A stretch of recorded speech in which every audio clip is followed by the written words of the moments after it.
Are you looking to move to Iceland, the land of fire and ice? While it might sound like a fairy tale, if you're a remote worker, you might be able to call it home for just a bit. In this video, I'm going to go over everything you need to know to make a move to Iceland from the US.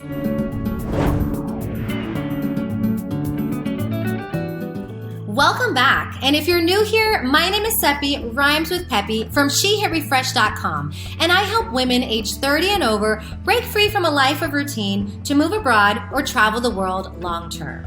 Back in 2015, that's exactly what I did when I moved from Texas to Spain at the age of 35. It's now been 7 years, and I have to say, my life has turned out even more amazing than I could have ever dreamed. I'm so thankful to my former self for making the leap into the unknown. And if you're here, you're probably interested in doing something similar. So first, I want to thank you so much for stopping by my channel. On this channel, I talk about moving abroad specifically for US citizens. And I'd love to invite you to like this video, subscribe to my channel, and turn on notifications so that you don't miss out on any future move abroad content.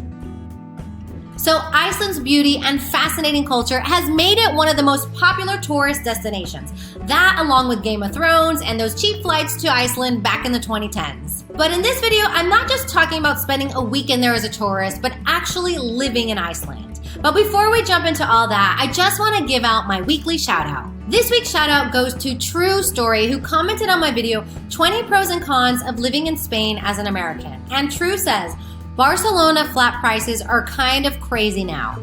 Yes, this is so true. Actually, I think this is happening everywhere in the world, but housing prices in Spain have gotten a little bit insane. So definitely I think if you're moving from the US, a major city, you're definitely gonna feel a price break coming here to Spain, but you're not gonna find dirt cheap housing prices. And I'd love to hear from any Americans who are living in Spain. What do you think about the housing prices here? All right, True, thank you so much for your comment. And for anyone out there who's interested in getting a shout out, just leave a comment or question below, and you never know, you might be the next shout out that I pick.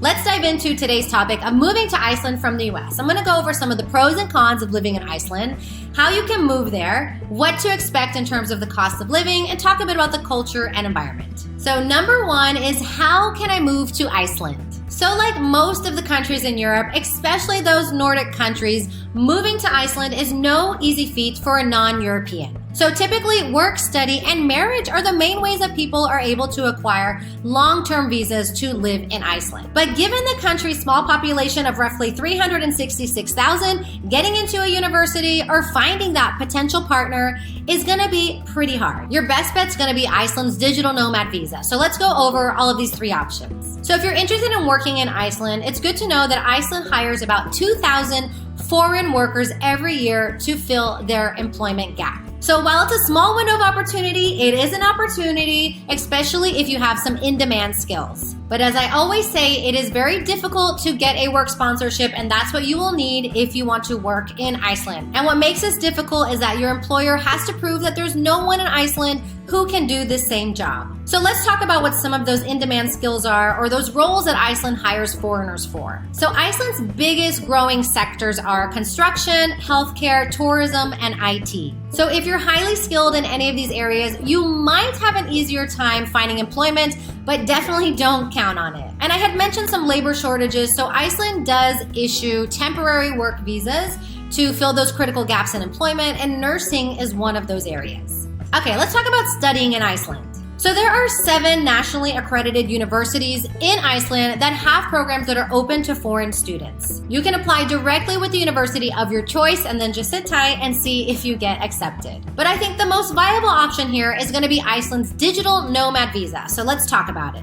So by no means is this visa a long-term way to live in Iceland. You can live in Iceland up to 6 months on this visa. So the main requirements for this visa is to be working remotely. You can do that either working for an employer that's located outside of Iceland, or you can be self-employed and have your business located outside of Iceland. And the second requirement that I think is actually pretty tough for the average person is that you have to have minimum monthly income of 1 million Icelandic krona. And that comes out to about 7,000 USDs a month. Now, if you do meet these requirements, a big perk of this visa is that you can bring your spouse and children with you as well.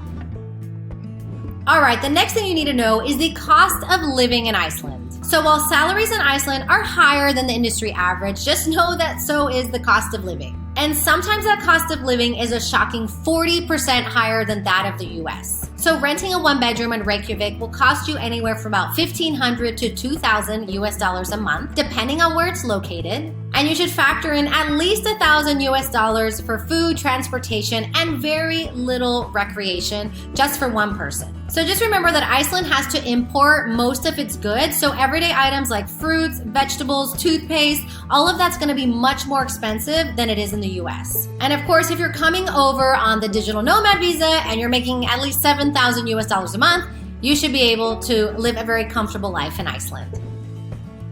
All right, let's talk about some of the best places to live in Iceland. So because Iceland has such a small population, when you're thinking about moving there, you're gonna be limited on the cities and towns that you can actually move to. So of course, the first place that comes to mind is Iceland's capital, Reykjavik.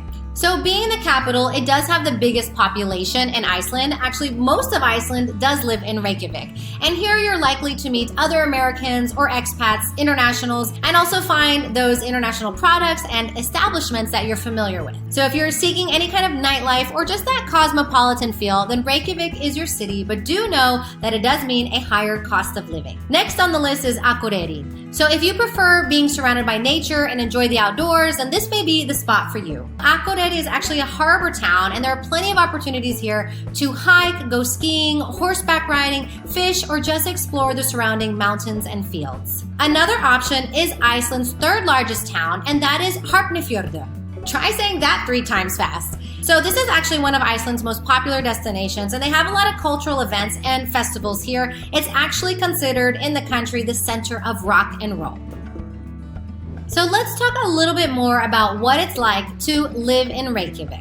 So Reykjavik is actually one of the smallest capital cities in Europe, but it has the cosmopolitan energy of a bigger city and the charm of a small town. So Reykjavik is the type of place where you can enjoy the nightlife, check out trendy restaurants, go shopping, but at the same time, pick up a conversation with a stranger in a local cafe. Locals and foreigners who are there are friendly and easygoing, and I think a lot of people would say that Reykjavik has a bit of a hipster vibe. The city itself is surrounded by spectacular scenery, and instead of skyscrapers, you'll actually find that most buildings follow the traditional Icelandic architecture. One of the best things about living in Reykjavik that even though it's a city, you'll still be able to enjoy nature. So the national park where you can go hiking and even fishing is just about 30 miles away from the city center. There are also tons of walking trails along the coastline, and you'll even find a hot spring valley, which is home to the largest geothermal pool, and it's only about 3 miles away. So let's just talk about a few things to consider when moving to Iceland. First up is climate. So as you can imagine, Iceland is a cold country and the weather can change really quickly. But that doesn't mean that you can't enjoy the many outdoor activities. You just need to come prepared with the right clothes and also give your body time to acclimate to the new temperature. Next up is family life. So if you're bringing your kids, you'll be happy to know that the quality of education in Iceland is top notch. Plus, you don't have to worry about violent crime or even petty crime. I mean, Iceland is always named as one of the safest countries in the world.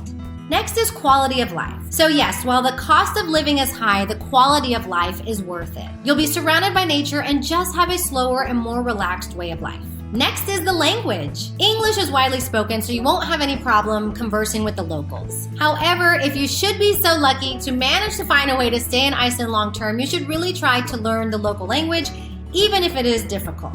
And last on the list to things to consider is a big plus, and that is inclusiveness. Iceland is a very progressive country, and they actually have the highest gender equality in the world. LGBTQIA+ rights are respected, and same-sex marriages have been legal since 2010. Additionally, sexual orientation and gender identity are part of the country's non-discrimination laws. So as I've stated many times, it is very, very difficult for non-Europeans to get long-term residency in Iceland. But maybe you are very lucky and you can score a work visa, a student visa. But if not, I think your best option is to go for that digital nomad visa and just live your 6 months of bliss in Iceland. I hope you found this video helpful and that it helped answer some of your questions about moving to Iceland from the US. But if you are looking for a more viable country to move to in Europe, an easier country to call home, then why not check out my digital book, I'm Outta Here, an American's ultimate visa guide to living in Europe, where I go over the 18 easiest countries to move to based on viable visa options. You can find the link below. And if you need more help and would like to work with me, please check below and I'll drop some links of how we can work together. Of course, if you're a woman age 30 and over, I highly encourage you to join my free Facebook group, She Hit Refresh, where you can meet over 10,000 like-minded women and find tons of support, resources, information, and inspiration to help you with your own move abroad. If you enjoyed this video, I'd love it if you give me a like, subscribe to my channel, and turn on notifications so you don't miss out on any future move abroad content.